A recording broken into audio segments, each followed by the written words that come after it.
اعوذ باللہ من الشیطان الرجیم بسم اللہ الرحمن الرحیم رب اشرح لی صدری ویسر لی امری واحلل عقدۃ من لسانی یفقہوا قولی۔ آئیے آج ہم جانتے ہیں کہ نکاح کے خطبے میں کیا پڑھا جاتا ہے۔ الحمدللہ نحمدہ ونستعینہ ونستغفرہ ونؤمن بہ ونتوکل علیہ ونعوذ باللہ من شرور انفسنا ومن سیئات اعمالنا من یہدہ اللہ فلا مضل لہ ومن یضللہ فلا ہادی لہ ونشہد ان لا الہ الا اللہ وحدہ لا شریک لہ ونشہد ان محمدا عبدہ ورسولہ۔ یہ پہلا حصہ ہے جو نکاح کے خطبے میں پڑھا جاتا ہے۔ آئیے اس کا ترجمہ جانتے ہیں۔ تمام تعریفیں اللہ رب العزت کے لیے ہیں، ہم اسی کی حمد بیان کرتے ہیں۔ ونستعینہ، اسی سے مدد چاہتے ہیں۔ ونستغفرہ، اس سے استغفار کرتے ہیں، اس سے اپنے گناہوں کی بخشش مانگتے ہیں۔ ونؤمن بہ، اور اسی پر ایمان لاتے ہیں۔ ونتوکل علیہ، اور اسی کی ذات پر بھروسہ کرتے ہیں۔ ونعوذ باللہ من شرور انفسنا ومن سیئات اعمالنا، اور ہم خود اپنی برائیوں سے اور اپنے برے اعمال سے اللہ رب العزت کی پناہ چاہتے ہیں۔ من یہدہ اللہ فلا مضل لہ، اللہ جس کو ہدایت دے دے اس کو گمراہ کرنے والا کوئی نہیں۔ ومن یضللہ فلا ہادی لہ، اللہ جس کو گمراہ کر دے اس کو ہدایت بخشنے والا کوئی نہیں۔ ونشہد ان لا الہ الا اللہ وحدہ لا شریک لہ، اور اللہ واحد کے سوا کوئی پوجا پرستی اس عبادت کے لائق نہیں ہے۔ واشہد ان محمدا عبدہ ورسولہ، اور محمد صلی اللہ علیہ وسلم اللہ کے بندے اور رسول ہیں۔ یہ پہلا حصہ ہے خطبے کا جو پڑھا جاتا ہے، جس میں اللہ کی حمد و ثنا بیان کی جاتی۔ اس کے بعد خطبے کا دوسرا حصہ شروع ہوتا ہے، جس میں سب سے پہلے سورہ نساء کی پہلی آیت پڑھی جاتی ہے۔ اعوذ باللہ من الشیطان الرجیم بسم اللہ الرحمن الرحیم یا ایھا الناس اتقوا ربکم، اے انسانو ڈرو اپنے رب سے جس نے تمہیں پیدا کیا ایک جان سے۔ وہ جان کون ہے؟ آدم علیہ السلام۔ وَخَلَقَ مِنْهَا زَوْجَهَا، اور اسی جان سے اس کا جوڑا بنایا۔ وَبَثَّ مِنْهُمَا رِجَالًا كَثِيرًا وَنِسَاءً، اور اسی ایک جوڑے سے بہت سے مرد اور عورت اس دنیا کے اندر پھیلا دیے۔ وَاتَّقُوا اللَّهَ الَّذِي تَسَاءَلُونَ بِهِ وَالْأَرْحَامَ، کہ اللہ سے ڈرو، اللہ کا تقوی اختیار کرو جس کی قسمیں دے کر تم ایک دوسرے سے اپنے حق مانگتے ہو، اور آپس کے تعلقات کو بگاڑنے سے پرہیز کرو۔ یہ آیت پڑھی جاتی ہے نکاح کے خطبے میں۔ آپ غور کریں گے کہ ان چاروں آیت کے اندر ایک چیز کامن ہے، وہ ہے تقوی۔ بار بار اتقوا اللہ اتقوا اللہ، اللہ سے ڈرو، اللہ سے ڈرو۔ یہ نکاح کے موقع پر، خوشی کے موقع پر ڈرایا کیوں جا رہا ہے؟ خوشی کا موقع ہے، ہمیں تو کہنا چاہیے کہ خوشی مناؤ، جشن مناؤ، لیکن ہمیں ڈرایا کیوں جا رہا ہے؟ اور پہلی آیت کے اندر بتا دیا گیا کیونکہ جس وقت نکاح ہوتا ہے اس وقت بہت سارے لوگ جمع ہوتے ہیں، الگ الگ برادری کے ہو سکتے ہیں، الگ الگ قبائل کے ہو سکتے ہیں، کوئی امیر ہو سکتا ہے، کوئی غریب ہو سکتا ہے۔ سب سے پہلے ان کے اندر کا متبھید ختم کر دیا۔ یا ایھا الناس اتقوا ربکم الذی خلقکم من نفس واحدہ، اے انسانوں ڈرو اس رب سے جس نے تمہیں ایک جان سے پیدا کیا۔ تم سب ایک ہی آدم کی اولاد ہو، ایک ہی باپ کی اولاد ہو۔ کتنی پیاری آیت یہاں پر نکاح کے خطبے میں پڑھی جاتی ہے۔ الگ الگ مختلف برادری کے لوگ یہاں پر جمع ہوتے ہیں، ان سے یہ بات بتائی جا رہی ہے کہ ہم میں کوئی آپس میں فرق نہیں ہے، ہم سب ایک ہی باپ کی اولاد ہیں۔ افریقہ میں جائیں گے کالے لوگ نظر آئیں گے، چین میں جائیں گے چھوٹی ہائٹ کے نظر آئیں گے، پتلی آنکھوں کے نظر آئیں گے، الگ الگ نقشے کے، الگ الگ ہائٹ کے لوگ نظر آئیں گے، لیکن ان سب کے اندر کامن بات یہ ہے، ان سب کو اگر ہمیں یونائٹ کرنا ہے تو آدم علیہ السلام ہمارے باپ ہیں، اس سے بہتر کوئی چیز نہیں۔ اس کے بعد کیا بات بتائی جا رہی ہے؟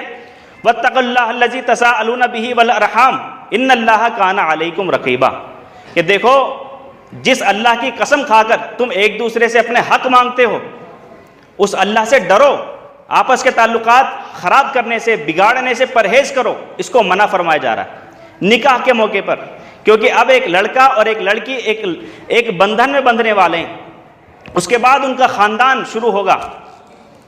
گھروں میں بہت ساری باتیں ہوتی ہیں، چھوٹی چھوٹی باتوں پر بہت بڑے بڑے فسادات ہو جاتے ہیں، تعلقات ختم ہو جاتے ہیں۔ یہ ہم سے نہیں ملتا تو ہم اس سے کیوں ملیں، یہ ہم سے بات نہیں کرتا تو ہم اس سے بات کیوں کریں۔ پتہ نہیں 20 سالوں سے لوگ پرانی باتیں دل میں اور دماغ میں لیے بیٹھے ہیں، جس سے تعلقات کو خراب کر رکھا ہے۔ اللہ رب العزت فرماتے ہیں کہ تم پرہیز کرو اس برائی سے، بہت بری برائی ہے یہ، اور آگے فرمائے ان اللہ کان علیکم رقیبا، یقین جانو اللہ تمہیں دیکھ رہا ہے، تمہارے ہر عمل کو دیکھ رہا ہے، یقین جانو آپ۔ اس کے بعد دوسری آیت شروع ہوتی ہے، یہ آیت ہے سورہ آل عمران کی، آیت نمبر 103۔ اس میں کیا فرمایا جا رہا ہے؟ یا ایھا الذین آمنوا اتقوا اللہ حق تقاتہ ولا تموتن الا وانتم مسلمون، اے لوگوں جو ایمان لائے ہو، اللہ سے ڈرو جیسا کہ ڈرنے کا حق ہے۔ صحابہ کرام رضی اللہ تعالی اجمعین کانپ جاتے تھے اس آیت کو پڑھ کر، جیسا اللہ سے ڈرنے کا حق ہے ایسے ڈرو۔ کیسا ہے اللہ سے ڈرنے کا حق؟ صحابہ کرام گھبرا جایا کرتے تھے کہ اے اللہ کے نبی ہم کیسے ڈریں، اتنے تو ہماری بس کی بات ہی نہیں ہے، کیسے ہم اللہ سے ڈریں؟ تب نبی کریم صلی اللہ علیہ وسلم نے فرمایا جتنا تمہارے بس میں ہے اتنا اللہ کا تقوی اختیار کیا کرو۔ اس کے بعد بات بتائی جا رہی ہے تم کو موت نہ آئے مگر اس حال میں کہ تم مسلم ہو۔ مسلم کسے کہتے ہیں؟ ہم لوگوں نے یہ سمجھ رکھا ہے کہ ایک بار ہم نے کلمہ پڑھ لیا اور اب زندگی بھر تک ہم مسلم رہیں گے۔ مسلم کہتے ہیں اللہ کا آگیا کاری، اللہ کا فرما بردار، اللہ کا اطاعت گزار۔ جب ہم اللہ کی کسی بات کا انکار کر دیتے ہیں اس وقت ہم مسلم نہیں رہتے، اس وقت ہم کافر ہو جاتے ہیں۔ جیسے نبی کریم صلی اللہ علیہ وسلم نے فرمایا کہ جس نے ایک وقت کی نماز جان بوجھ کر چھوڑ دی اس نے کفر کیا۔ کفر کرنے والا کون ہے؟ کافر۔ اور جس نے مسلسل نماز پڑھنی چھوڑ دی وہ کافر ہو گیا۔ جیسے ظلم کرنے والا ظالم، قتل کرنے والا قاتل، ایسے کفر کرنے والا کافر۔ اللہ رب العزت فرماتے تم کو موت نہ آئے مگر اس حال میں کہ تم مسلم ہو۔ یہ خوشی کے موقع پر موت کا ذکر کیوں آ رہا ہے؟ نکاح تو خوشی کی بات ہے نا، لیکن یہ خوشی کے موقع پر موت کا ذکر اس لیے آ رہا ہے کہ ہم خوشی میں اتنے اندھے نہ ہو جائیں کہ ہم حق بات سے چوک جائیں اور اللہ سے ڈرنا ہی چھوڑ دیں۔ آج ہم اپنے حالات دیکھیں کہ یہ خوشی کے موقع پر کتنی ساری خرافات شروع ہو گئی ہمارے معاشرے کے اندر۔ اس کی وجہ صرف یہ بتائی جاتی ہے کہ خوشی کا موقع ہے، شراب پی لو خوشی کا موقع ہے، ڈی جے پہ ناچ لو خوشی کا موقع ہے، ڈھول بجا لو خوشی کا موقع ہے۔ اللہ تعالیٰ فرما رہے خوشی کے موقع پر بھی مجھ سے ڈرتے رہنا آپ۔ یہ نکاح کے خطبے میں پڑھائی جاتی آیت۔ ایسا نہ ہو کہ خوشی میں بالکل اندھے ہو جاؤ آپ کو معلوم نہ ہو کہ آپ کیا کر رہے ہو۔ جب انسان بے انتہا خوش ہو جاتا ہے اس کو معلوم نہیں ہوتا، بہت زیادہ ایکسائٹڈ ہو جاتا ہے کہ مجھے کیا کرنا چاہیے کیا نہیں کرنا چاہیے۔ ایسے موقع پر بھی اللہ کو یاد کرنا چاہیے۔ جیسے عید کے موقع پر فرمایا کہ عید کے دن تم قبرستان ضرور جایا کرو۔ عید کے موقع پر، عید تو خوشی کا دن ہے لیکن قبرستان کیوں بھیجا جا رہا ہے؟ کہیں خوشی کے مارے ہم اتنے باولے نہ ہو جائیں، ہمیں معلوم ہو کہ ہمیں مرنا ہے ایک دن۔ خوشی کا سیلیبریٹ کرنے کا طریقہ جو اللہ اور اس کے رسول نے بتایا اسی دائرے کے اندر رہ کر ہم خوشی سیلیبریٹ کریں، اس سے باہر نہ جائیں۔ یہ بات بتائی جا رہی ہے نکاح کے خطبے کی دوسری آیت کے اندر۔ اب اس میں جو بات بتائی گئی کہ تم کو موت نہ آئے مگر اس حال میں کہ تم مسلم ہو، ہمیں معلوم نہیں کہ ہماری موت کب آئے گی۔ جوان موتیں ہم دیکھ رہے ہیں اپنی آنکھوں سے۔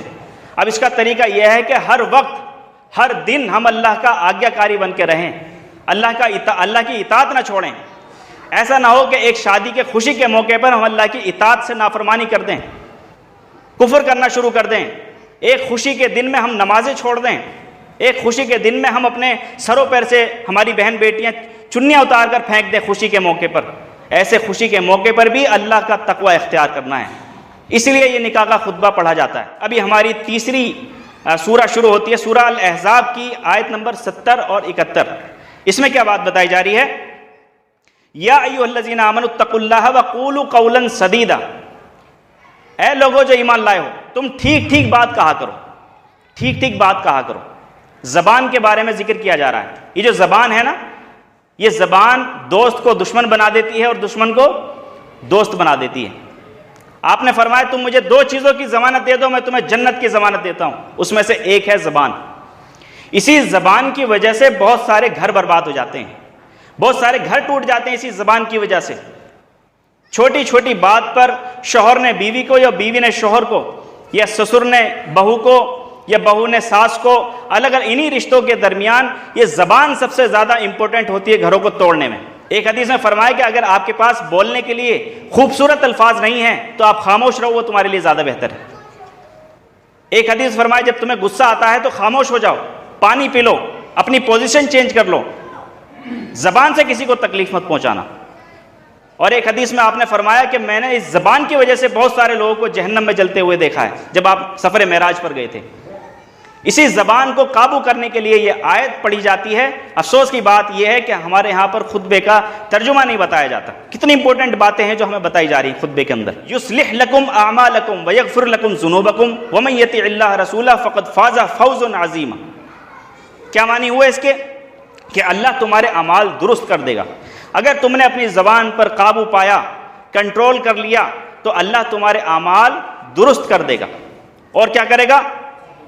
وَيَغْفِرْ لَكُمْ ذُنُوبَكُمْ وَمَنْ يَطِعِ اللَّهَ رَسُولَهُ فَقَدْ فَازَ فَوْزًا عَظِيمًا. اور تمہارے گناہ معاف کر دے گا، تمہارے عمل کی اصلاح کر دے گا، اور جو پچھلے تم نے گناہ کیے ہیں ان سب کو اللہ رب العزت معاف کر دے گا. وَمَنْ يَطِعِ اللَّهَ رَسُولَهُ فَقَدْ فَازَ فَوْزًا عَظِيمًا. اور جس نے اللہ اور اس کے رسول کی بات کی، مانی، اطاعت کی، اس نے بڑی کامیابی حاصل کر لی. ہمارے ہاں پر بڑی کامیابی کس کو سمجھا جاتا ہے؟ جس نے اچھا گھر بنا لیا وہ کامیاب ہو گیا، جس نے اچھی نوکری پا لی وہ کامیاب ہو گیا، جس نے بڑی گاڑی خرید لی وہ کامیاب ہو گیا. اللہ رب العزت فرما رہے ہیں کہ کامیاب وہ ہوگا جو اللہ اور اس کے رسول کی اطاعت کرے گا، وہ ہوگا کامیاب. اور اس نے بڑی کامیابی حاصل کر لی. اس کے بعد احادیث سنائی جاتی ہیں. قال النبی صلی اللہ علیہ وسلم، اور نبی کریم صلی اللہ علیہ وسلم نے فرمایا، النکاح من سنتی، نکاح میری سنت ہے، نکاح میرا طریقہ ہے. سنت کہتے ہیں طریقہ کو، یعنی اگر آپ نکاح کرنا چاہتے ہیں تو میرے طریقے پر نکاح کرو. پھر آگے ایک حدیث فرمائی جاتی ہے، فقال علیہ السلام اتزوج النساء فمن رغب عن سنتی فلیس منی. بہت سخت حدیث ہے، بہت سخت حدیث. فرمایا جس نے میری سنت سے، میرے طریقے سے الگ راستہ اختیار کر لیا اس سے ہمارا کوئی سمبند، کوئی تعلق نہیں. جس نے میری سنت سے، میرے طریقے سے الگ راستہ اختیار کر لیا، میرا اور اس کا کوئی تعلق نہیں. بعض ایسے کام ہم کر جاتے ہیں جس میں اللہ کے نبی کی امت سے ہم نکل جاتے ہیں. وہ واقعہ سنا ہے نا آپ نے، گیہوں اوپر سوکھے گیہوں لگا لیے تھے، نیچے گیلے گیہوں تھے بازار کے اندر مدینہ میں، اور آپ نے ایسے ہاتھ ڈالا تو نیچے گیلے گیہوں اوپر سوکھے گیہوں، یعنی دھوکہ دیا، دکھا کچھ رہے ہیں اور بے کچھ رہے ہیں. تو آقا کریم علیہ السلام نے فرمایا کہ جس نے دھوکہ دیا وہ میری امت میں سے نہیں. تو بعض کام ہم ایسے کر جاتے ہیں جس میں امت سے بے دخل ہو جاتے ہیں، اور ہم امید میں یہ اس کے بیٹھے ہیں کہ ہمیں قیامت کے دن شفاعت مل جائے گی. شفاعت انہی کی تو کریں گے جو امت کے اندر ہوں گے. اللہ کے نبی تو فرما رہے ہیں میرا ان سے کوئی تعلق ہی نہیں ہے جو میرے طریقے سے الگ راستہ کوئی اختیار کرے گا. یہاں پر ہمارا خطبہ مکمل ہوتا ہے. اللہ تعالیٰ سے دعا ہے ہمیں کہنے سننے سے زیادہ عمل کرنے کی توفیق عطا فرمائے.